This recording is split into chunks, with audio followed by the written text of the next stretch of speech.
In today's video, I will walk you through how to send documents on Telegram. Please like and subscribe if this video helps you. Telegram makes it easy to send documents to your contacts. Whether you're sharing a PDF, Word document, spreadsheet, presentation, or another supported file type, you can upload and send it directly from your web browser in just a few steps. To get started, open the chat where you want to send the document.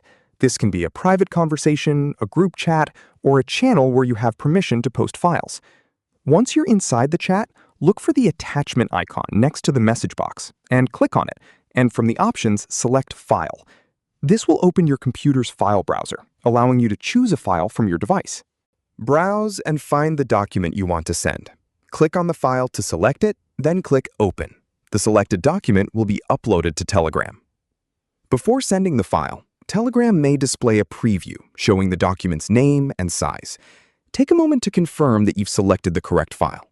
If you'd like, you can also type a message in the caption or message field before sending the document. This is useful if you want to provide context, explain what the file contains, or include additional information for the recipient. Once everything looks correct, click the Send button. Telegram will begin uploading the document if it hasn't finished already, and once the upload is complete, the file will appear in the conversation. After the document has been sent, both you and the recipient will be able to see it in the chat.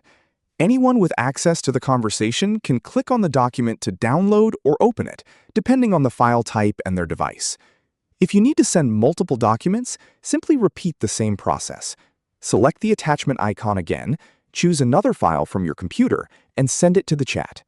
Sending documents through Telegram is a convenient way to share work files, school assignments, reports, presentations, and many other types of documents directly from your computer without any extra steps.